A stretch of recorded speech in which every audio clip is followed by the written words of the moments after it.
स्वः तत्सवितुर्वरेण्यं भर्गो देवस्य धीमहि धियो यो नः प्रचोदयात्।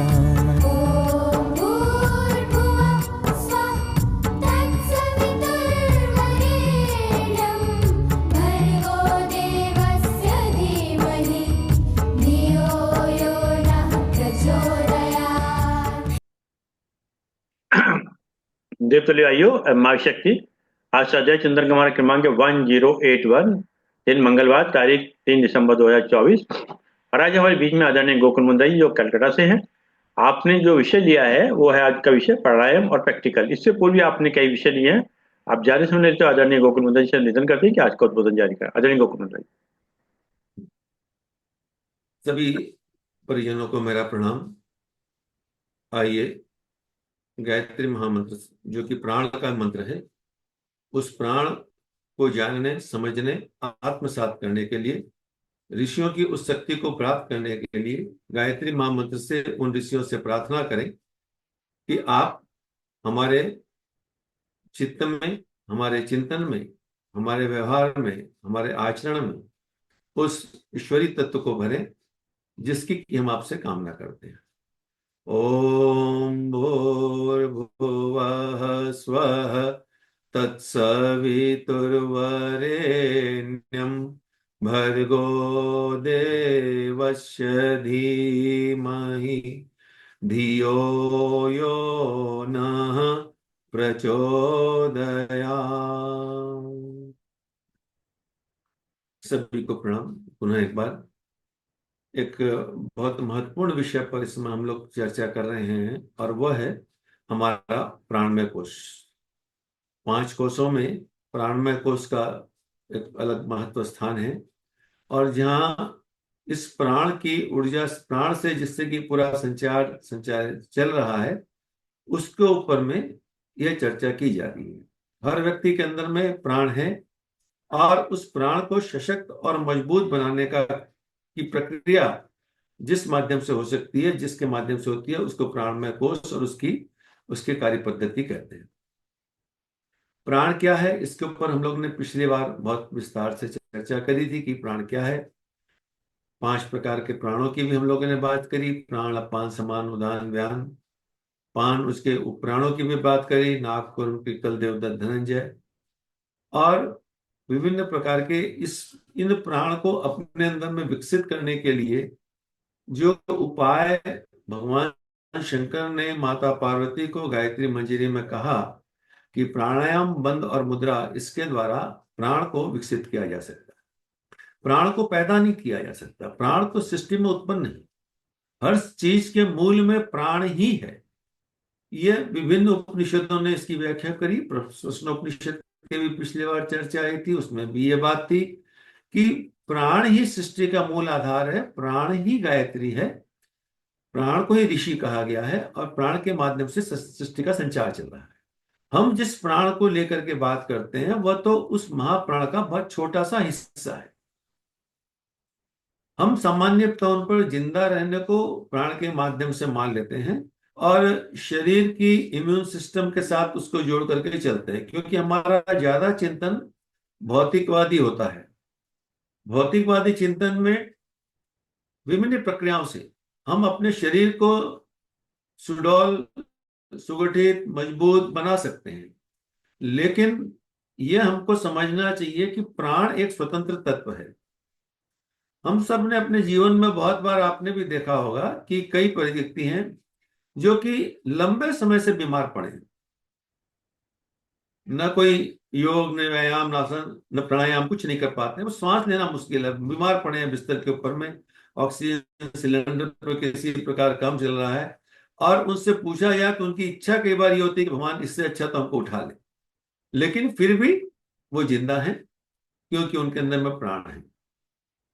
उसके विपरीत कई बार ऐसी भी परिस्थितियां देखने में मिलती हैं कि एक व्यक्ति बिल्कुल स्वस्थ है, 1 दिन पहले, 2 दिन पहले पूरा मेडिकल चेकअप कराया गया, सारा चेकअप परफेक्ट है, ईसीजी ठीक है, ब्लड के सारे कंटेंट सब ठीक है, प्रेशर ठीक है, शुगर ठीक है। उसके बाद भी हठात एकाएक कुछ क्षणों के अंदर में ही कुछ घटना घटती है और उसकी मृत्यु हो जाती है। मेडिकल साइंस इसका कोई लॉजिक नहीं दे सकता, कोई प्राण प्रकाश तक कार्य दे नहीं पाया। और यहां तक तो ये भी बात कही गई कि हाँ, किसी भी तो डॉक्टर ये बता नहीं पाते हैं कि क्या हो गया, क्या हुआ, कार्डियक अरेस्ट हो गया, सब कुछ ठीक था। जबकि यहां तक ये कहते हैं कि आज के समय में सबसे घातक माने जाने वाला रोग जो है वो कैंसर है। लेकिन कैंसर से किसी की मृत्यु नहीं हुई, मृत्यु का कारण कुछ और ही हो। ऐसा कैंसर के एक्सपर्ट डॉक्टर्स भी कहते हैं कि कैंसर है वो अपनी जगह पड़ा हुआ है, लेकिन मृत्यु किसी और कारण से होती है, कैंसर अपनी जगह पड़ा हुआ है। तो इसका मतलब कि शक्ति एक अलग चीज है, प्राण एक अलग चीज है। उस प्राण को हम शरीर में विकसित कर सकते हैं विभिन्न उपायों से। यह हमको प्रकृति प्रदत्त भी है और अपने चाहे तो उसको हम मजबूत भी बना सकते हैं। इसीलिए जीवम शरदम सदम की बात कही कि उस प्राण के माध्यम से हम प्राणवान बने, हम ऊर्जावान बने, हम शक्तिवान बने। और इसीलिए यह भी कहा गया कि सांसों को गिन करके, यानी सांस को हिसाब से लेने देने की बात कही गई। ये कहा गया कि जब प्राणायाम के संबंध में भी कोई नहीं जानते थे, तब लोगों ने ये कह दिया कि भाई श्वास तो गिनती की होती है, गिनती की होती है तो क्या करें, हम उसको समझ के खर्च करें। हम अपने देश में रहते हैं, हमारे पास पैसे, हम चाहे ऐसे खर्च कर लेते हैं। लेकिन जब बाहर जाते हैं, लिमिटेड डॉलर लेकर के जाते हैं, तो बहुत समझ करके पैसों को खर्च करना पड़ता है कि नहीं यार बाहर आए हैं, अब तो चलिए क्रेडिट कार्ड की भी बहुत व्यवस्था हो गई, तो भी बाहर जाकर के आदमी बहुत लिमिट से खर्च करता है। नहीं भाई, घर से बाहर निकले हिसाब से खर्च करें, पैसे इतने ही लेकर के आए। तो इसका मतलब ये कि, और यही बात ऋषियों ने ये कहा, हमारे महापुरुष, हमारे समाज के उस जमाने के जो मूर्धन्य ऋषिगण थे और जो समझदार लोग थे, उन्होंने कहा कि आदमी गिनती की सांस लेकर के आता है, गिनती की सांस लेकर के आता है, यानी हर सांस का हिसाब रखना चाहिए। तो अपने आप श्वास गहरी और लंबी लें ताकि कम सांसों में हमारा काम चल जाए और हम लंबे समय तक स्वस्थ और मजबूत रहते हुए अपना जीवन यापन करें। लंबी आयु कभी ये नहीं कही थी, ये कही गई थी स्वस्थ जीवन है, चाहे हमारी आयु कितनी भी हो। विवेकानंद कोई 100 वर्ष नहीं दिए थे, शंकराचार्य कोई 100 वर्ष नहीं दिए थे, मगर उनकी छोटी सी आयु, इतनी प्राणवान व्यक्ति थे, इस आयु में इतना बड़ा काम करके चले गए कि सदियों तक सृष्टि उनको याद करती रहेगी। ऐसे बहुत उदाहरण हमको अपनी जिंदगी में आसपास मिल सकते हैं कि व्यक्ति छोटी सी जिंदगी जीता है पर इतने उसके काम शानदार होते हैं कि उसकी स्मृति लोगों की वर्षों तक दिमाग में रहती है। स्वाधीनता संग्राम में बहुत से क्रांतिकारी छोटी उम्र के अंदर में फांसी पे चढ़ गए, लेकिन उनकी कीर्ति, वो प्राण ऊर्जा आज भी वैसी की वैसी महसूस की जाती है। महापुरुष लोग जहां रहते हैं, उनकी मृत्यु के पश्चात भी उनके क्षेत्र में जहां उनका रहा, उनके निवास स्थान पर, उसके आसपास जाते हैं तो उस तरह की ऊर्जा का आभास होता है। ये भी आज भी लोग इस चीज को महसूस करते हैं, उस आभास को। और इसीलिए तीर्थ स्थलों पर जाने की बात कही गई है। यानी ये प्राण अपने आप में एक स्वतंत्र सत्ता है जिसका कि शरीर से कोई संबंध नहीं है। और इस प्राण ऊर्जा को अपने अंदर में विकसित करना, ये साधक का एक मूल उद्देश्य होता है। जीवन जीने जितना प्राण तो मिला है, लेकिन उच्च स्तरीय कार्य करने जितना प्राण के लिए हमको विशेष पुरुषार्थ करना पड़ता है। इस विशेष पुरुषार्थ को ही प्राणायाम, बंद और मुद्रा के माध्यम से ऋषियों ने विकसित करने का एक उपाय बताया। तो इसके अंदर में पिछली बार हम लोगों ने प्राणाकर्षण प्राणायाम पर बात की थी कि भाई प्राणाकर्षण प्राणायाम के कई तरह के प्राणायाम होते हैं। पिछली बार हम लोग ने प्राणाकर्षण प्राणायाम पर विस्तार करी थी और ये देखा था कि प्राणाकर्षण प्राणायाम के माध्यम से हम किस प्रकार अपना हीलिंग कर सकते हैं, अपने आप का और अपने सारे अंग अवयवों का हीलिंग कर सकते हैं। और न केवल अपना हीलिंग कर सकते हैं, हम चाहें तो अपनी उस प्राण ऊर्जा से अपने परिचित जगत के लोगों को भी उस प्राण ऊर्जा से हम लाभान्वित कर सकते हैं, अगर उतना प्राण ऊर्जा का भंडार अपने अंदर में विकसित कर लिया जाए तो। उसके साथ में हम मेडिटेशन को मजबूत करेंगे तो हीलिंग का काम भी हम, अपनी प्राणिक हीलिंग जिसको आज की दुनिया में कहा जाता है, वो भी कर सकते हैं। और इसके लिए कोई साधन नहीं चाहिए, उसके लिए दूर बैठा व्यक्ति भी उस प्राण हीलिंग से किसी की हीलिंग कर सकता है। लेकिन आखिरकार वो हीलिंग भी थोड़े समय के लिए सहयोगी होती है, बाद में उस व्यक्ति को अपनी ही प्राण ऊर्जा बढ़ानी पड़ती है, तब वो उससे काम कर पाता है। नहीं तो थोड़े दिन तक हीलिंग का लाभ, एक बार का लाभ मिल सकता है टेम्पररी, पर आगे तो उसको अपनी ऊर्जा विकसित करनी पड़ेगी। तो उस प्राणाकर्षण प्राणायाम का हम लोग ने जाना था, समझा था। और उस प्राणायाम प्राणायाम में सबसे बड़ी सुविधा यह थी कि इसमें नाक को पकड़ने का लेफ्ट राइट का कोई झमेला नहीं। इसमें ईड़ा पिंगला दोनों नाड़ियां समान रूप से चलती हैं। ईड़ा पिंगला नाड़ी के संबंध में पिछली क्लास में लोगों ने विस्तार से बात करी, और प्राणायाम के विभिन्न भेदों पे बात करी कि बाईं नासिका से लेके बाएं से छोड़ने से, बाएं दाहिने से लेके दाहिने से छोड़ने से, बाएं से लेके दाहिने से छोड़ने से, दाहिने से लेके बाएं से छोड़ने से, बाएं से लेके दाएं और दाएं से लेके बाएं, और दोनों नाक से लेना और छोड़ना। ये 6 प्रकार की प्राण की अलग अलग विधाओं पर हम लोगों ने चर्चा की थी। प्राणाकर्षण प्राणायाम में सबसे बड़ी सुविधा यह है कि इसमें प्राण नाक को पकड़ने की कोई झमेला नहीं।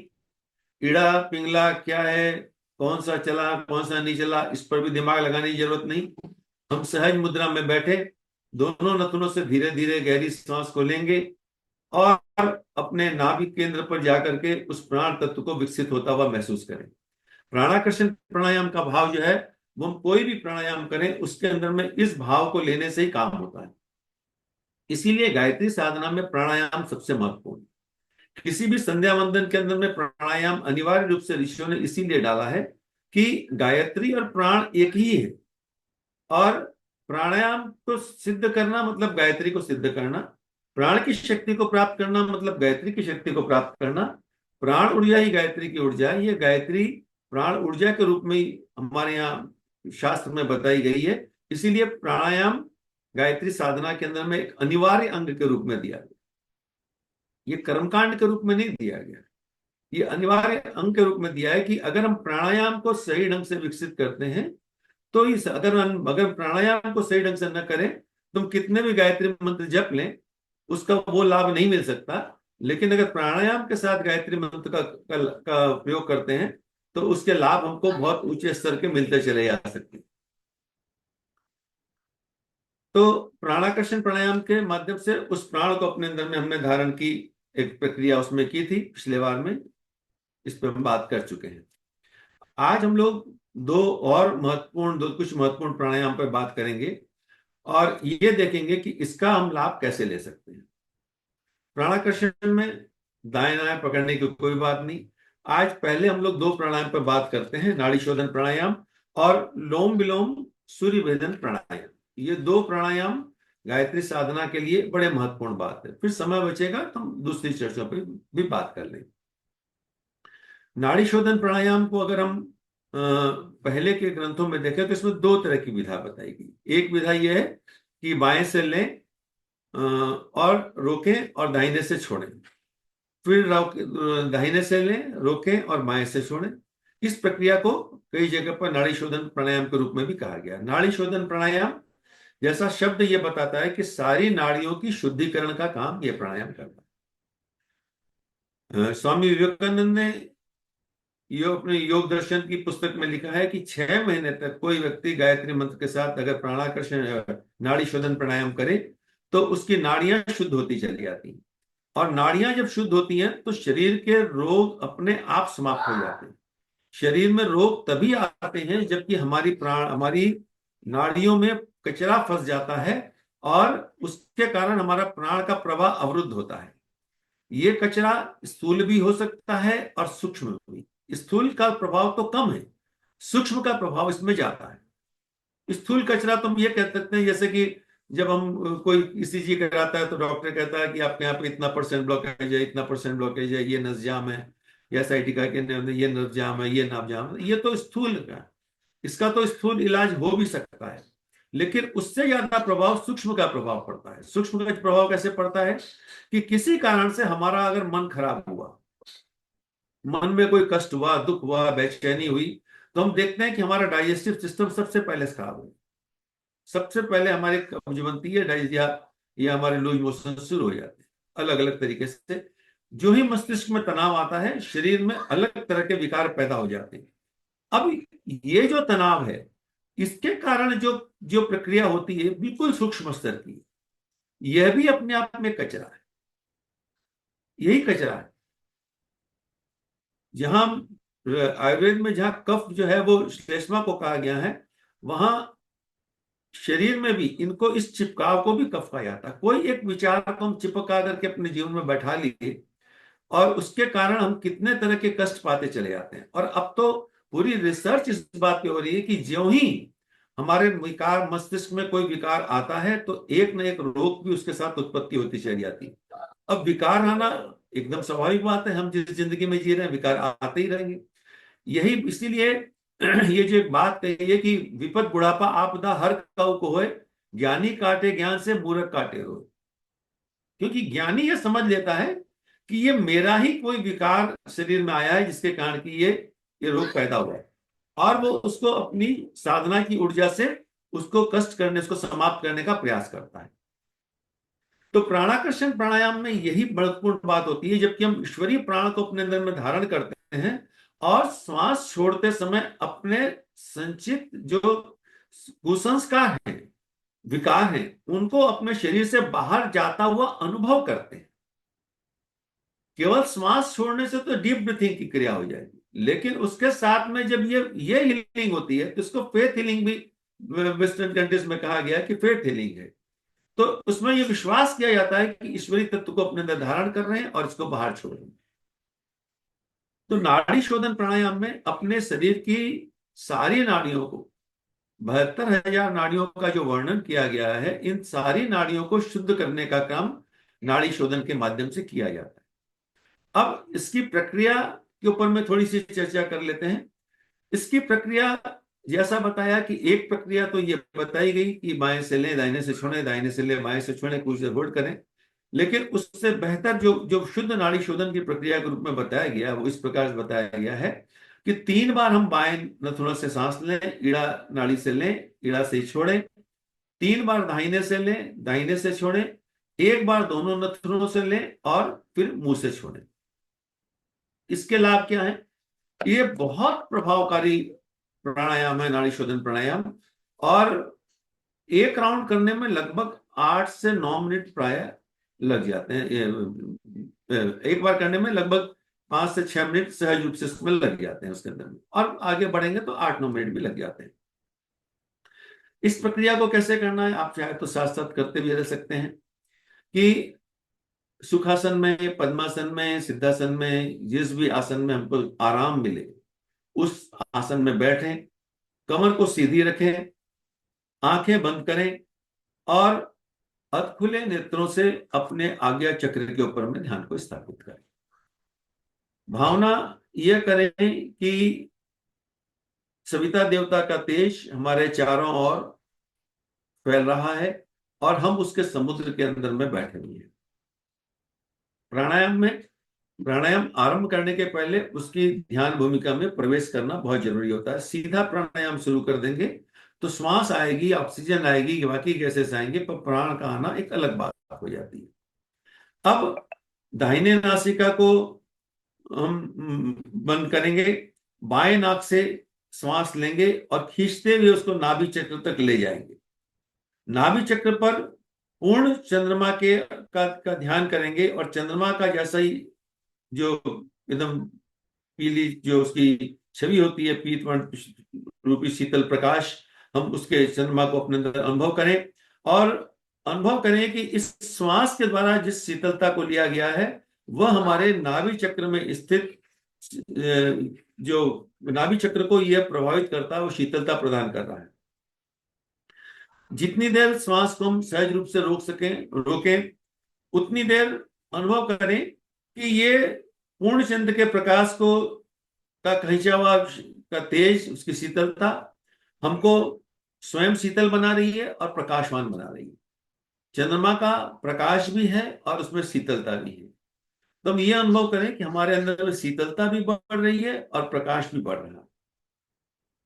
फिर बाएं नथुने से ही, यानी इसमें दाहिना नाक हमारा हमेशा बंद रहेगा, बाएं नथुने से ही सांस ले को वापस बाहर निकालने का क्रम करेंगे और उस समय यह ध्यान करेंगे कि नाभि चक्र में को छू करके वापस लौटने वाली जो ईड़ा नाड़ी है वो लौटते समय हमारी ये हमारी जो ईड़ा नाड़ी को पूरा शीतल करती जा रही है, और हमारे पूरे शरीर का वाम अंग का हिस्सा जो पूरा जो वह चंद्रमा की ऊर्जा से ओतप्रोत होता चला जा रहा है। अब थोड़ी देर जब श्वास जब निकल जाए, कुछ देर श्वास को हम बिना श्वास के रहें, पुनः वापस बाएं नासिका से श्वास लें, नाभि चक्र तक ले जाएं। नाभि चक्र में चंद्रमा की शीतल किरणों का, उसके प्रकाश का ध्यान करें, उस शीतलता का अनुभव करें। फिर वापस बाएं नथुने से इस सांस को धीरे धीरे छोड़ें। भावना करें कि ये हमारे पूरे शरीर में शीतलता का संचार हो रहा है, हमारा शरीर, मन, विचार सब शांत हो रहे हैं। फिर अगला राउंड इसी प्रकार एक राउंड और करेंगे। बाएं नथुने से लेंगे, उसको रोकेंगे, भाव हमारा वही बना रहेगा। फिर बाएं नथुने से छोड़ेंगे और कुछ देर बिना श्वास के रहेंगे। 3 राउंड बाएं नाक से करने के बाद हाथ बदल लेंगे, बाएं नाक को बंद करेंगे, और अब दाहिने नासिका से जब श्वास लेंगे तो सूर्य का ध्यान करेंगे। अब ये ध्यान करेंगे कि श्वास के साथ सविता की दिव्य किरणें हमारे शरीर में समाहित हो प्रवेश कर रही हैं, और जब श्वास रोकें तो ये भावना करें कि हमारा सूर्य चक्र और विकसित होता चला जा रहा है। छोड़ते समय ये भावना करें कि ये हमारी पूरी पिंगला नाड़ी के अंदर में सविता का तेज समाहित हो रहा है, और हमारा पूरा दाहिना अंग जो है वो सविता के तेज से ओतप्रोत होता चला जा रहा है। फिर श्वास छोड़ें। श्वास को छोड़ते समय शरीर के विकारों को बाहर जाता हुआ अनुभव करेंगे। इस प्रक्रिया को दाहिने नासिका से भी 3 बार करना है। लेना, रोकना, सूर्य की शक्ति को अनुभव करना, नाभि चक्र को विकसित होता हुआ अनुभव करना। छोड़ते समय पूरी पिंगला नाड़ी के अंदर में सविता तेज की ओज को अनुभव करना, और छोड़ने के बाद में अपने अंदर में उस प्राण को घुलता हुआ अनुभव करना। फिर तीसरा राउंड उसी प्रकार से करेंगे। उसके बाद 3 round left, 3 round right nostril से होने के बाद में दोनों नाक से एक बार श्वास लेंगे, और बिना रोके मुंह से नीचे मुंह करके इस प्रकार श्वास को बाहर छोड़ते चले जाएंगे। ये 3, 3, 6 और 1, 7 राउंड में एक नाड़ी शोधन प्राणायाम कंप्लीट होता है। और ऐसे 3 प्राणायाम कम से कम हमको नित्य करने चाहिए। अब इसके साथ में विचारों का वेरिएंट किस प्रकार ला सकते हैं? पूरी सृष्टि के अंदर में जहां भी औषधि तत्व है वह वनस्पतियों में चंद्रमा की रोशनी से प्राप्त होता है। चंद्रमा की अपनी कोई रोशनी नहीं है, सूर्य की किरणों को ही चंद्रमा हमारे पास भेजता है। ये बात भौतिक जगत के रूप में हम जानते हैं, लेकिन आध्यात्म जगत में जिस चंद्रमा की बात होती है वो निश्चित रूप से ये वाला चंद्रमा नहीं है। जिस प्रकार वहां सविता की बात की जाती है तो ये सूर्य नहीं है, उसी प्रकार वहां जिस चंद्रमा की बात की जाती है वो ये चंद्रमा नहीं है। ये चंद्रमा तो हर ग्रहों का अपना अपना चंद्रमा है, लेकिन उसी ऊर्जा का जो तेज स्वरूप रूप है उसको सविता के रूप में कहा गया, और उसका जो शांत स्वरूप रूप है उसको चंद्रमा के रूप में कहा गया। लोग कहने को मजाक कर लें कि हम तो आपके चंद्रमा पे पांव रख करके आ गए, लेकिन वो उस चंद्रमा को समझते ही नहीं है जिसको हमारे ऋषियों ने जिसको चंद्र कहा। यह ग्रह नहीं कहा था, चंद्र ग्रह नहीं था, ये एक लोक है, एक शक्ति है। तो जिस प्रकार हम जानते हैं वनस्पतियों में जो औषधि तत्व का विकास जो है वो चंद्रमा की किरणों के माध्यम से होता है। इसीलिए विशेषकर शरद पूर्णिमा के दिन बहुत जगह पर कई तरह की औषधियां देने का काम भी होता है। और आयुर्वेद शास्त्र भी ये जानता है कि वनस्पतियों में औषधि तत्व जो है वो चंद्रमा के माध्यम से विकसित होता है। अब जब हम इस प्राणायाम को करते हैं तो जब हम बाएं नोस्ट्रिल से कर रहे हैं, यानी जब ईड़ा चालन कर रहे हैं, तो उस समय हम अपने अंदर में उन सारी औषधियों को विकसित होता हुआ अनुभव कर सकते हैं। ये बिल्कुल प्रमाणित बात है कि जो भी दवाइयां हम बाहर से लेते हैं, ये सारी दवाइयां हमारे अंदर के उस औषधि तत्व को जो किसी कारण से दब गया है उसको मदद करती हैं विकसित होने में। बाकी ये बाहर से दवाइयां नहीं दिया, कोई काम नहीं करती। एक, जैसे मानिए हम पेन किलर की बात करें, तो एक स्त्री को जब प्रसव होता है तो कहते हैं 108 हड्डियों के टूटने के बराबर दर्द होता है। इतना भयंकर पीड़ा को जब वो बच्चे को अपने कलेजे से लगाती है तो वो दर्द कहाँ चला जाता? दर्द तो कहीं नहीं जाता, दर्द तो वहीं पर है। लेकिन उसके ब्रेन से ऐसे हार्मोन्स निकलते हैं जो कि उसके दर्द को, पेन किलर का काम करते हैं, और दर्द का एहसास दूर होता चला जाता है। यानी वो सारा पेन किलर जो है वो हमारा पिट्यूटरी ग्लैंड खुद ही विकसित करते जा रहा है। वैसे ही बाकी भी जितनी चीजें हैं, मान लीजिए कि इंसुलिन की बात करें, डायबिटीज रोगी, हम बाहर से इंसुलिन ले रहे हैं, लेकिन इस बाहर से इंसुलिन लेने की जरूरत तब पड़ती है जबकि भीतर इंसुलिन बनना बंद हो जाता है, तब बाहर से लेना पड़ता है। तो ये सारी औषधियां हम अपने संकल्प बल से, अपने प्राणायाम के माध्यम से अपने शरीर में विकसित होता हुआ अनुभव कर सकते हैं, और यह होता है, ये होता भी है। उसी प्रकार जहां सृष्टि में औषधियां चंद्रमा से मिलती हैं, वहां सृष्टि में प्राण ऊर्जा सूर्य से मिलती है, ये बात हम जानते हैं। सारा का सारा ज्योतिष भी जो है वो सूर्य और चंद्रमा की गणित पे आधार पे चलता है। मैं तो ज्योतिष नहीं जानता, लेकिन ज्योतिष विज्ञान जो जानते हैं वो ये बताते हैं कि पूरी चंद्रमा और सूर्य की गणना उस पर चलती है। तो अगर हम इन दोनों नाड़ियों को अपने अंदर में सही ढंग से बैलेंस कर लें, विकसित कर लें, तो हमारे सारे ग्रह नक्षत्र, हमारा सौर ज्योतिष अपने आप व्यवस्थित होता चला जाएगा, और हमारे शरीर की प्राण ऊर्जा का विकास निश्चित रूप से बहुत ऊंचे स्तर पर होता चला जाएगा। तो ये नाड़ी शोधन प्राणायाम जो है, ये मेरा तो कहना है कि हर किसी को कम से कम 3 राउंड नित्य करना चाहिए। अभी हमारी बहुत, अभी किसी को कहिए प्राणायाम तो कहेगा मैं कपालभाति रोज 50 stroke, 500 stroke, 2000 stroke, 1000 stroke kapalbhati करता हूं। लेकिन प्राणायाम बिल्कुल अलग बात है, ये एक्सरसाइज नहीं है। जब तक प्राणायाम के अंदर में प्राण का भाव नहीं आएगा, वो चिंतन जो प्राणाकर्षण प्राणायाम के माध्यम से बताएगी वो नहीं आएगा, तब तक तो श्वास लेना छोड़ना वो श्वासायान है। वो तो आदमी ऐसे भी करता है, इसमें क्या बड़ी बात। वो तो घोड़ा भी करता है, गाय भी करती है, कुत्ता भी करता है। तो हम ये थोड़ा कहेंगे कि वो प्राणायाम कर रहे हैं। जब तक प्राण को संकल्प के साथ में ले करके उसको सुनियोजित न किया जाए, तब तक वो प्राणायाम नहीं बनता। इसीलिए मंत्र के पहले विनियोग की जो बात आती है वो यही है कि अपने उपार्जित ऊर्जा को सही ढंग से काम में लगाएं। प्राणायाम में भी यही बात है, जब उस प्राण को खींचना, विकसित करना और श्रेष्ठ कार्यों में उसको नियोजित करना, ये जब प्रक्रिया पूरी बनती है तो प्राणायाम का वो उद्देश्य पूर्ण होता है, जो कि हमको ईश्वरीय सत्ता के साथ, यानी उस महाप्राण के साथ हमारा संबंध जोड़ने में हमारी मदद करता चला जाता है। तो ये नाड़ी शोधन का एक प्राणायाम का क्रम है।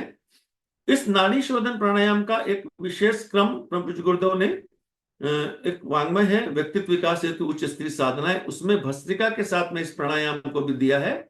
और उसमें इसको यह कहा गया कि पहले 9 बार हम तेज सांस लें, छोड़ें बाएं नोस्ट्रिल से, फिर रोके, दाहिने से निकालें, फिर दाहिने से 10 बार तेजी से करें, भस्त्रिका राउंड में अब करें। उसको मैं आप कहता हूं एक राउंड में आपको यहां करके भी दिखा देता हूं। भस्त्रिका के साथ जो प्राणायाम किया, ये प्राणायाम तो जो कहा निश्चित रूप से आप समझ गए होंगे। भस्त्रिका के साथ में जब प्राणायाम करेंगे तो बाएं नोस्ट्रिल से, मैंने अपने दाहिने नोस्ट्रिल को बंद किया है, बाएं नोस्ट्रिल से हम 9 बार तेजी से श्वास को बाहर छोड़ेंगे।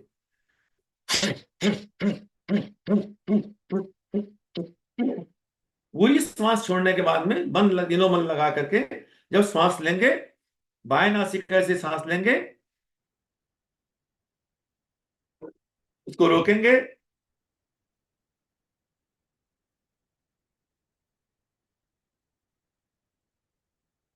और दाहिनी नासिका से धीरे धीरे छोड़ेंगे।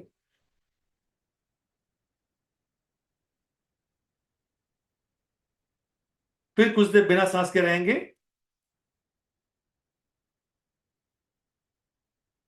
अब दाहिनी नोस्ट्रिल से भस्त्रिका के साथ करेंगे।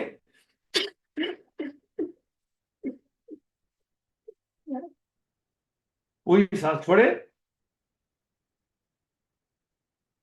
गहरी लंबी सांस लिए,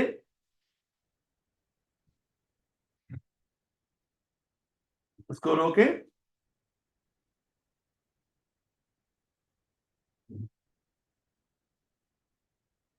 बाईं नासिका से छोड़ेंगे।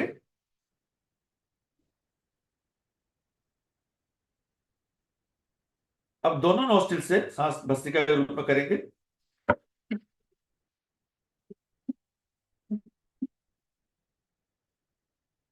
अब लेके मुंह से छोड़ देंगे।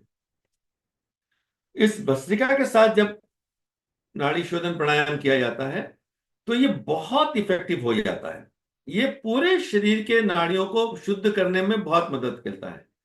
भाव हमारा प्राणायाकर्षण प्राणायाम में जो प्राण को आकर्षित करने का जो है वो भाव हमारा वैसा ही बना रहेगा, उसी क्रम में चलेंगे।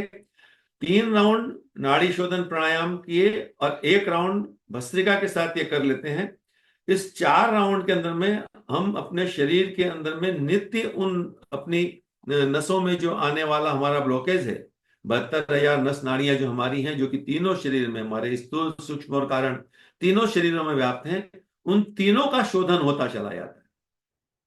और जो नियमित करते हैं वो इसका लाभ भी अनुभव करते हैं अपने जीवन के अंदर में, कि अब ऐसा लगता है कि सारे जो अवरोध है, अंदर के ऑब्स्टेकल्स जो है धीरे धीरे कम होते चले जाते हैं।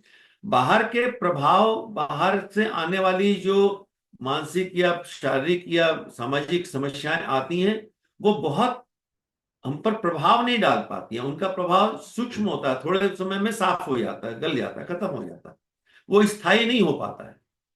क्योंकि इस दुनिया में रहते हैं तो उसका इम्पैक्ट तो पड़ता है, लेकिन वो स्थायी नहीं होता, वो अपने उसके साथ साफ होता चला जाता है। साधक की उन विपरीसिकाओं को झेलने की ताकत उसकी बढ़ती चली जाती है।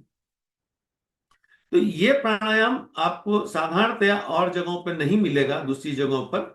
तो ये नाड़ी शोधन प्राणायाम जो है ये बहुत महत्वपूर्ण प्राणायाम है, जिसको कि हम में से हर किसी को नित्य करना चाहिए। 3 बार बाएं नथुने से सांस लेना, रोकना, बाएं से छोड़ना।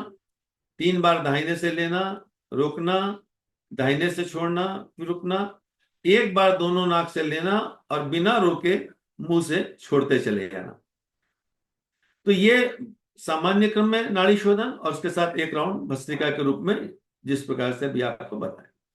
तो ये प्रक्रिया करने से हमारा ये शरीर के अंदर में प्राण ऊर्जा बढ़ती चली जाती है और गायत्री साधक को के अंदर में उसका गायत्री मंत्र भी ज्यादा तेजी से फलित और विकसित होता हुआ चला जाता है। ऐसा साधकों का अपना अपना अनुभव है, अपने अपने स्तर पर सबने इसको अनुभव किया है। अब एक अगला प्राणायाम जो है उसके ऊपर चर्चा करते हैं, जिसको कि लोम विलोम सूर्य वेदन प्राणायाम कहा गया। लोम विलोम और अनुलोम विलोम में क्या अंतर है? थोड़ा सा अंतर है। क्या अंतर है? अनुलोम विलोम में हम शुरुआत करते हैं बाएं नाक से लेकर के दाहिने से छोड़ने की, और दाहिने से लेकर के बाएं से छोड़ने की। लोम विलोम में चूंकि ये गायत्री साधना का मंत्र है, ये साधक की कुंडली पर प्रभाव डालने वाला मंत्र है, इसको दाहिने से लेकर के बाएं से छोड़ना और बाएं से लेकर के दाहिने से छोड़ने की बात आती है। योग साधनाओं में थोड़े से हेर फेर के साथ उसके प्रभाव को बहुत परिवर्तित किया जा सकता है। जैसे कि हम कहते हैं एक साधना है सोहम साधना। सोहम साधना मतलब सो के रूप में श्वास को अपने अंदर में लेते समय सो की ध्वनि को अनुभव करना, छोड़ते समय हम की ध्वनि के साथ उसको अनुभव करना। हम उस परमात्मा के तेज को धारण कर रहे हैं, छोड़ते समय अपने अहंकार को निकाल रहे हैं। यह सोहम साधना की एक बात हुई। इसी प्रक्रिया को अगर आरंभ छोड़ने से किया जाए, हम पहले सांस छोड़े और फिर श्वास लिए, तो वो हंस साधना में परिवर्तित हुई, हंस प्राणायाम बनता है। छोड़ते समय हम की ध्वनि और लेते समय स की ध्वनि, उसमें इस प्रकार की बात होती है। तो जब हम सोहम करते हैं तो आरंभ हम श्वास को लेने से करते हैं और सांस को छोड़ के समाप्त करते हैं, और हंस साधना में सांस को छोड़ने से आरंभ किया जाता है और उसको लिया जाता है। अंतर क्या है? केवल थोड़ा सा अंतर अपने अपने रुचि के अनुसार किया जाता है। एक साधक ये कहता है कि पहले मैं उस परमात्मा को अपने आप भर लूं, और जब वो जाए तो हमारे विकारों को अपने आप दूर कर, अपने विकारों को दूर पहले उससे भर ले, दूर करें। दूसरा सिद्धांत ये कहता है कि पहले अपने विकारों को दूर कर दें, तब जो आए वो शुद्ध प्राण आए और उसको स्थिर करे। कोई अंतर नहीं है दोनों में। क्रिया पद्धति का अपना अपना अंतर है, लेकिन प्रभाव दोनों स्थिति में यह होता है कि हम ईश्वरीय तत्व को अपने अंदर में धारण करते हैं और अपने विकारों को, अपने अहम भाव को अपने से दूर करने का काम करते हैं। तो लोम विलोम जो, इसको सूर्य भेदन कहा गया है, क्योंकि इसमें दाहिने से लेकर के बाएं से छोड़ने की बात आई। दाहिने से लेकर के बाएं छोड़ने के क्रम में एक सावधानी की बात यह होती है कि जिनको बहुत हाई बीपी की प्रॉब्लम है उनको ये नहीं करना चाहिए, उनके लिए फिर अनुलोम विलोम ठीक है। इसीलिए आम व्यक्ति को अनुलोम विलोम बताया जाता है कि पहले बाएं से लेकर के दाहिने से छोड़ते हैं, यानी पहले ईड़ा नाड़ी को जागृत करते हैं, फिर दाहिने से लेकर बाएं को छोड़ते हैं, तो उसके साइड इफेक्ट कम होते चले आते हैं। इसके अंदर में प्राण, चूंकि प्राण ऊर्जा को विकसित करना है, इसलिए दाहिने को से लेकर के बाएं से छोड़ा जाता है, और फिर बाएं से लेकर के दाहिने से छोड़ने में जो कुछ कचरे बच गए उनकी सफाई बाद में करते हैं। तो इसकी प्रक्रिया भी इसी प्रकार है, उस पर हम लोग थोड़ी सी चर्चा कर लेते हैं।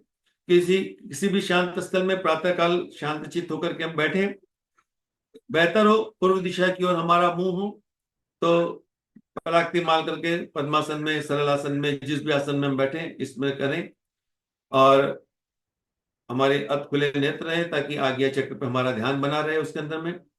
अब हम चाहें तो जैसे हम प्राणायाम के लिए मुद्रा लेते हैं, तो इसमें बाएं हाथ को भी ऐसे नीचे लगा सकते हैं, इस प्रकार भी कर सकते हैं, और चाहे तो बाएं हाथ को खुला भी रख सकते हैं, इस प्रकार भी इसको कर सकते हैं। अब बाएं नासिका के छिद्र को, लेफ्ट नोस्ट्रिल को हम अपनी मध्यमा और अनामिका इन 2 अंगुलियों से बंद करें।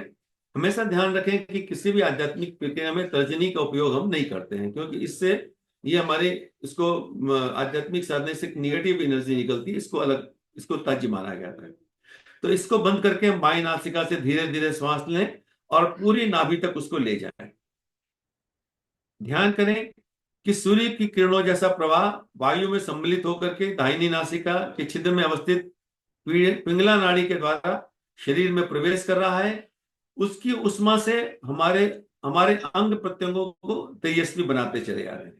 जब श्वास अपने अंदर जितनी देर रोके, नासिका का छिद्र बंद करके नाभि चक्र में प्राणवायु को एकत्र हुआ, तेज जो है वो हमारे चिरकाल से सुख पड़ा हमारा जो सूर्य चक्र है नाभि के स्थान पर, उसको जागृत कर रहा है, और वह चमकीला बढ़ रहा है, इसकी दमक बढ़ रही है।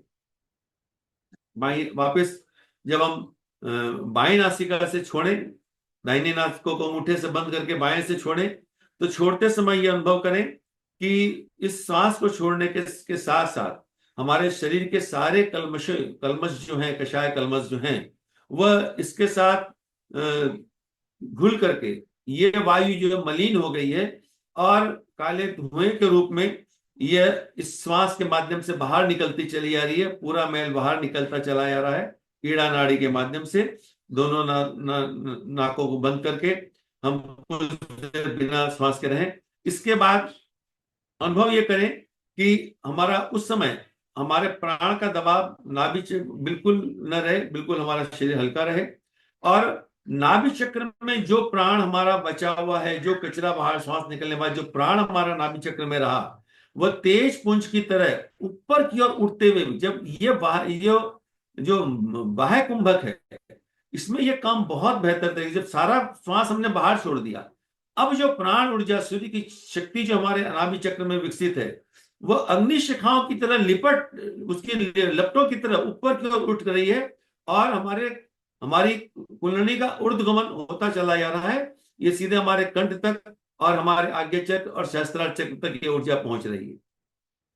उसके बाद पुनः दाहिने छिद्र को बंद रखते हुए बाएं नथुने को खोल लें, उससे श्वास लें, और इस बार भी ध्यान, चूंकि हम सूर्य का ये लोम विलोम कर रहे हैं सूर्य साधना के लिए, इसमें ध्यान हम सूर्य का करेंगे कि सूर्य का प्रकाश इस बाएं ईड़ा नाड़ी के माध्यम से हमारे नाभि चक्र तक पहुंच रहा है, और नाभि चक्र को यह और मजबूत कर रहा है। जैसे सारा, मान लीजिए कि घर में कोई सफाई करते हैं तो एसिड वेसिड से, सोडा से पूरा फ्लोर साफ किया, उसके बाद में साफ पानी से भी उसको एक बार धोते हैं। तो पहले वाले में हमने पूरे कचरे को धोया, अब शुद्ध पानी से उस सारी नाड़ियों को साफ करने का भाव उसमें करना है कि ये ईड़ा से जब हम सांस ले रहे हैं बाएं नोस्ट्रिल से, तो हमारे अंदर में शुद्ध प्राण वापस प्रवेश कर रहा है।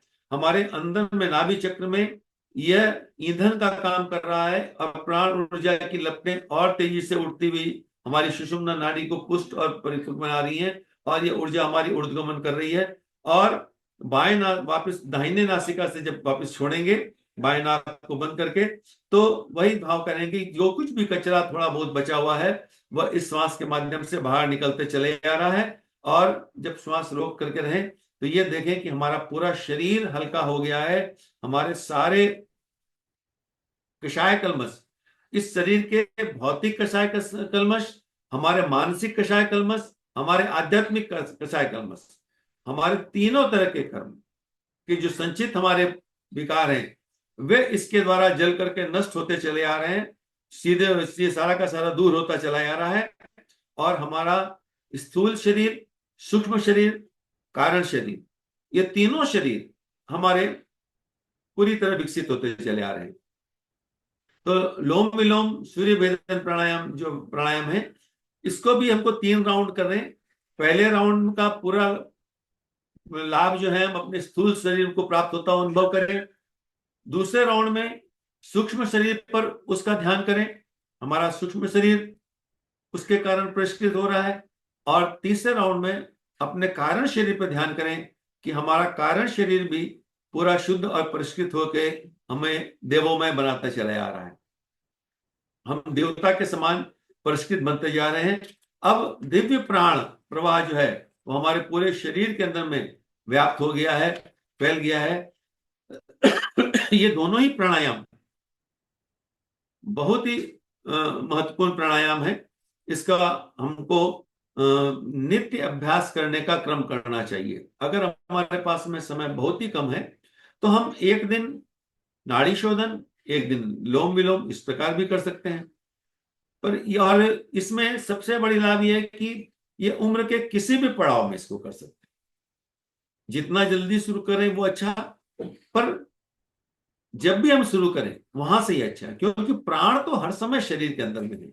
शरीर समाप्त हो जाएगा पर प्राण तो नहीं समाप्त होगा, प्राण तो वैसा का वैसा रहेगा।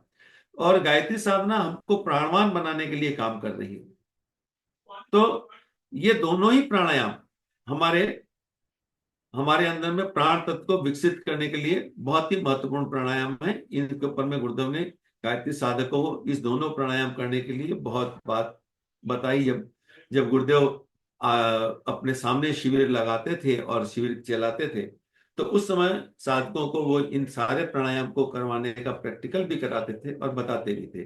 विशेषकर जब प्राण प्रत्यावर्तन शिविर चले और जब उनके 77 तक जितने भी महत्वपूर्ण शिविर चले, सब में उन्होंने इन प्राणायामों के माध्यम से काम को कराया। इसके बाद अपने पास थोड़ा सा समय एक और प्राणायाम पर बात कर लेते हैं, वह उज्जयी प्राणायाम। उज्जयी प्राणायाम आप सब जानते हैं। इसमें कंठ को खींच करके वायु को इसके माध्यम से लेना पड़ता है और इसमें दोनों जो हमारे वोकल कार्ड्स हैं इसको बाहर की तरफ फैलाते हैं और उस श्वास को अपने अंदर भीतर करते हैं, इस ध्वनि के साथ में अपने अंदर में लेते हैं। ये तो सामान्य प्राणायाम की बात है। अब इसका आध्यात्मिक लाभ के लिए हम इसके साथ ये कर सकते हैं कि इसको एक एक चक्रों पर करें। ये जो हमारा उज्जयी प्राणायाम जब चक्रों के साथ करते हैं तो ये कुंडली जागरण में बहुत मदद करता है। जैसे मान लीजिए कि हमने पहली बार किया तो उसको पूरा मूलाधार चक्र के ऊपर में जाता हुआ अनुभव करें और जितनी देर श्वास को अपने अंदर में रोक करके रखें तब तक वहां मन ही मन लंग बीज मंत्र का ध्वनि का ध्यान करते रहें।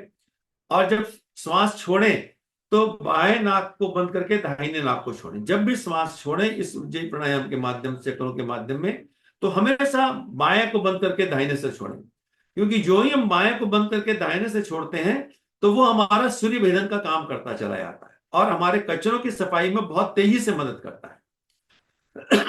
तो इसको हम हर चक्र पर, मान लीजिए हमने पहला प्राणायाम किया तो मूलाधार पर उसका ध्यान किया लंग बीज मंत्र के साथ में, दूसरी बार किया तो स्वादिष्टान पर किया वंग बीज मंत्र के साथ में, तीसरी बार किया तो मणिपुर पर ध्यान किया रंग बीज मंत्र के साथ में, चौथी बार किया तो अनाहत चक्र पर ध्यान किया यंग बीज मंत्र के साथ में, पांचवी बार किया तो विशुद्धि पर ध्यान किया हंग बीज मंत्र के साथ में, सातवीं बार किया तो आज्ञा चक्र पर ध्यान किया ओम के ध्यान के साथ में, और अंतिम बार जब किया सातवीं बार सहस्त्रार पर ध्यान किया तो उस अनंत आनंद को, उस परम तत्व के आनंद को अनुभूत करते हुए अह के भाव के साथ में उसको करेंगे।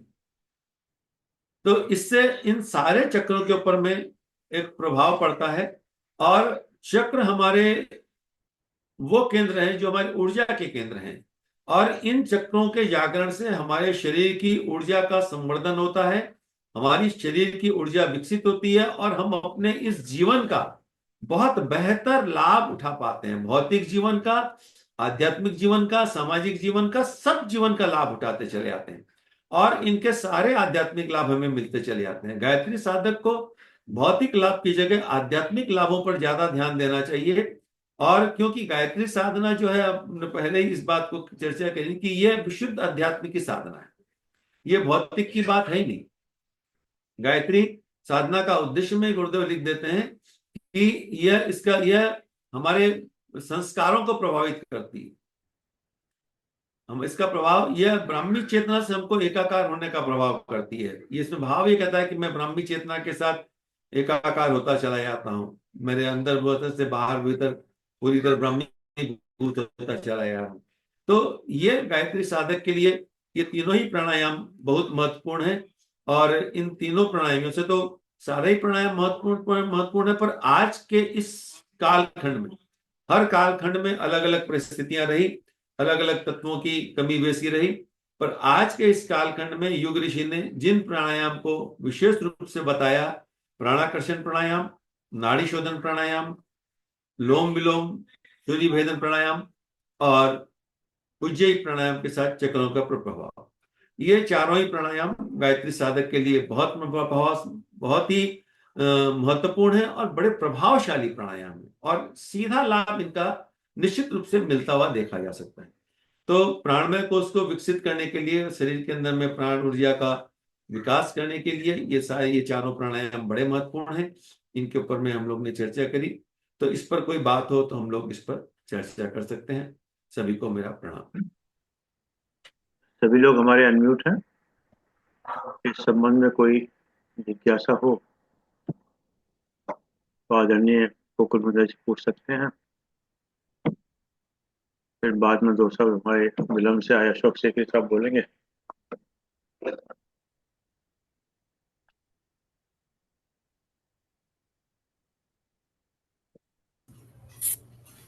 मतलब तो ये जो आपने बताया कि हमारे शरीर में जो नाड़ियां हैं 72,000 हैं जी, तो ये स्पेसिफिक किसी जगह ज्यादा है किसी कम, ये कैसे मतलब हम लोगों ने पॉइंट आउट किया मतलब कि 72,000 है? तो ये सुनते तो आते हैं हम लोग। देखिए ये तो ऋषियों ने इसको शोध किया और ये भी कहा है कि तीनों शरीरों में, हम्म ठीक है, तो ये स्थूल में भी है, सूक्ष्म में भी है, कारण में भी है।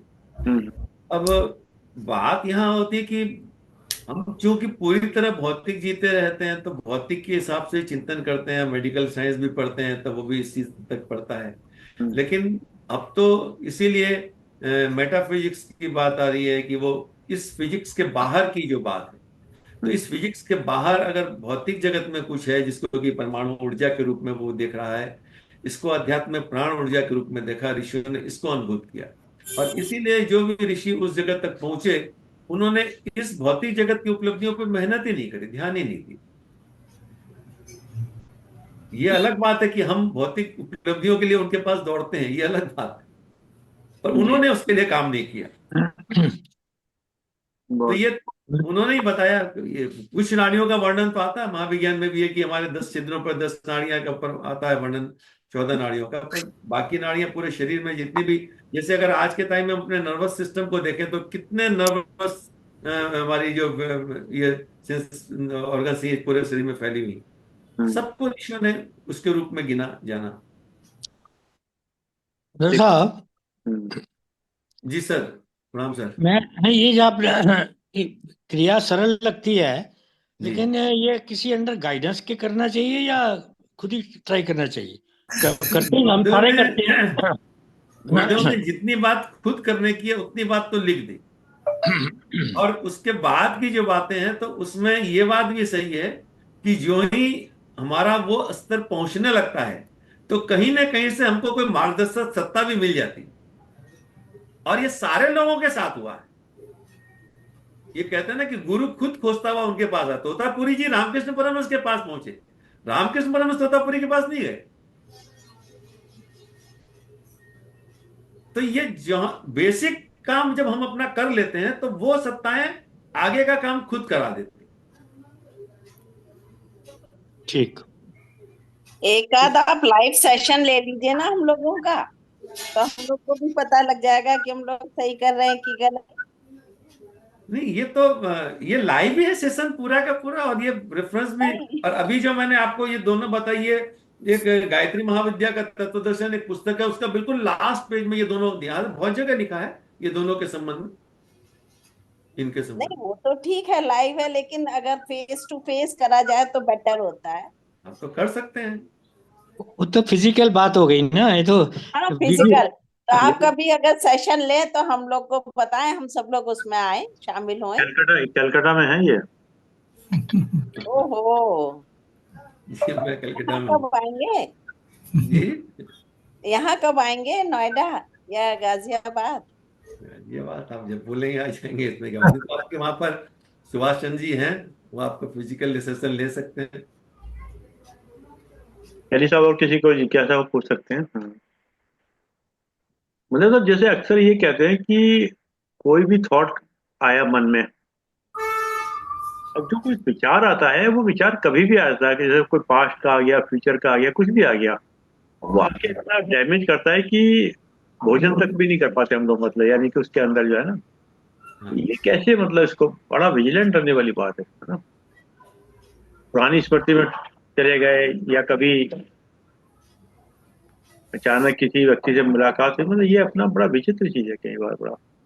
ये बात तो सही है, इसीलिए तो ये जो पूरी पंचकोश साधना का जो क्रम है ना, लेकिन जब तक आदमी का अन्नमय कोश शुद्ध नहीं होगा तब तक मन शुद्ध नहीं हो पाएगा। अन्नमय को शुद्ध करना और उतनी प्राण ऊर्जा अपने अंदर विकसित करना कि मन पर नियंत्रण लाए। प्राण ऊर्जा हमारे पास में है ही नहीं, तो मन पे कैसे नियंत्रण लाए? हम सीधा मन पर काम करना चाहते हैं। यही पातंजलि ने कहा कि पहले यम नियम आसन प्राणायाम कहा, तब प्रत्याहार धारणा ध्यान समाधि की बात की। तो ये बहुत एक पूरा साइंटिफिक प्रोसेस है। बस गुरुदेव ने इतना किया कि इसका क्रिया योग बना दिया कि प्रारंभिक क्षण का क्रिया योग क्या होगा। बाकी जो व्यक्ति लिखा उन्होंने तब किया, तब में क्या किया पता नहीं, पर पहली बार क्रिया योग गुरुदेव ने दे दिया कि क्रिया योग ये करना। ये क्रिया योग क्या महर्षि लाहिड़ी महर्षि वाला वो अलग है? क्रिया योग मतलब प्रैक्टिकल, प्रैक्टिकल। क्रिया योग मतलब प्रैक्टिकल। और वहां पे लाहिड़ी मास्टर जो क्रिया योग कराते हैं उसमें भी यही चीजें आती हैं। अंतर ये कि वो बताते नहीं है, उनकी प्रक्रिया है कि आप उसमें दीक्षित होना पड़ेगा और आप भी किसी को बता नहीं सकते। लेकिन जितनी भी बातें जो लोग भी आते हैं वो इसी उसमें इतनी ही बातें हैं।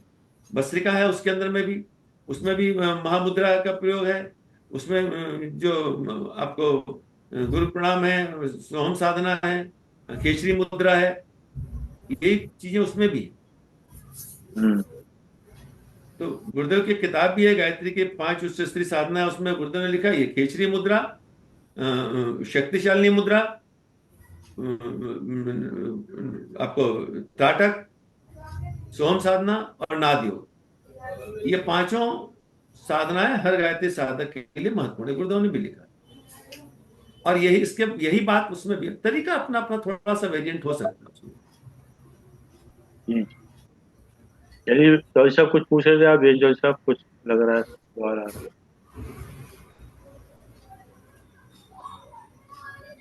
प्रणाम प्रणाम प्रणाम।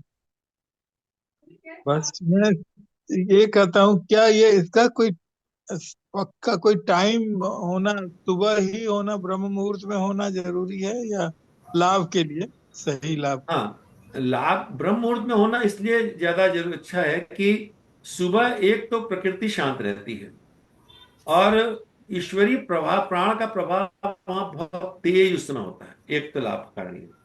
दूसरा, आप उसको कभी भी हम कर सकते हैं, बस ये है कि पेट हमारा उस समय खाली होना चाहिए। हाँ। हम अगर शाम को भी करते हैं तो उसके कम से कम 3 घंटा पहले हम कुछ ना खाएं, और हो सके तो एक बार शौच जा करके आ जाएं, उसके बाद में करें तो भी उसके लाभ शाम को भी मिल सकते हैं। क्योंकि यहां पर हम जिस बात पे कह रहे हैं, इसलिए कहा कि प्राण को समझना। प्राण तो हर समय ही है, और 24 घंटे हमें प्राण की आवश्यकता है, और वो इसी समय हर जगह व्याप्त है, यहां भी व्याप्त है, वहां भी व्याप्त है, उसी में से हम उसको खींचना है। तो इसको हम कभी भी कर सकते हैं, पर भौतिक क्रिया में कम से कम 2-3 घंटा का गैप हो, और प्राणायाम के 20-25 मिनट बाद में हम कुछ सॉलिड फूड खाएं, आधे घंटे बाद खाएं, अच्छा है, ताकि जो ऊर्जा आई है वो शरीर में।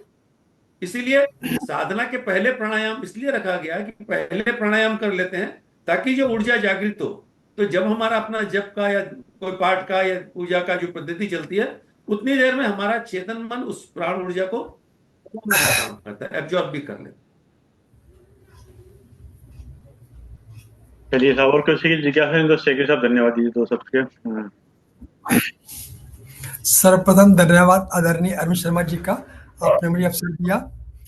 आज आपका गोकुल मुद्रा जी का उद्बोधन था प्रैक्टिकल प्राणायाम पर, बहुत अच्छी तरह से इन्होंने समझाया, और जो डाउट थे वो भी बड़े क्लियर किए। और जो आपने बताया कि भस्त्रिका के साथ अनुलोम विलोम अगर प्राणायाम किया जाए तो उसका काफ़ी बेनिफिट होता है। और ये भी आपने बताया कि अन्नमय कोश की शुद्धि के लिए ये जरूरी है। और क्योंकि अगर कोई भी आध्यात्मिक साधना करते हैं, उससे पहले अगर हमारा प्राणायाम हो जाए, शारीरिक शुद्ध हो जाए, तो आध्यात्मिक साधना का बेनिफिट डबल हो जाता है, शरीर भी ठीक हो जाता है, और आध्यात्मिक जो हमारा मेन उद्देश्य है शरीर, मानव शरीर का, वही पूरा हो जाता है। प्रैक्टिकली भी आपने करके बताया भस्त्रिका के जैसे राउंड के साथ, तो नाड़ी शोधन बताया, अनुलोम विलोम बताया, और लोम विलोम बताया, आपने कई प्रकार के प्राणायाम की व्याख्या की और प्रश्नों के उत्तर दिए। बहुत बहुत धन्यवाद आपके आज के उद्बोधन के लिए, बहुत बहुत धन्यवाद।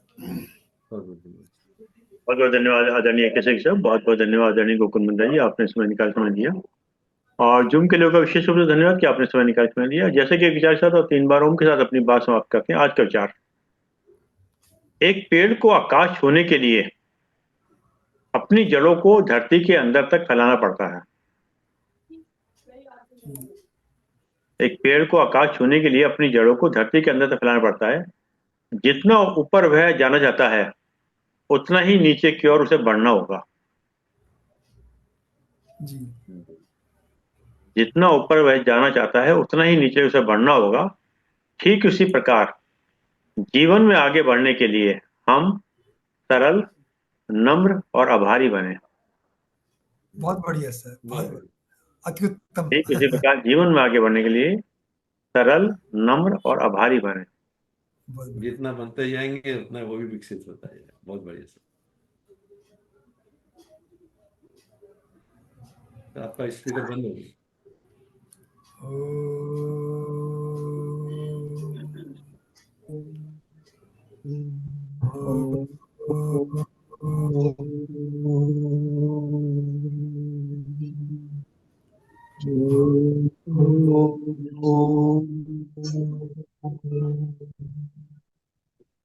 शांति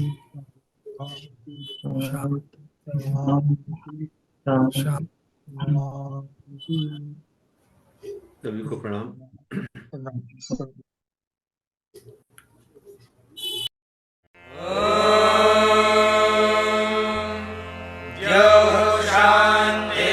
शान्तिरन्तरिक्षं शान्तिः पृथिवी शान्तिरापः शान्तिरोषधयः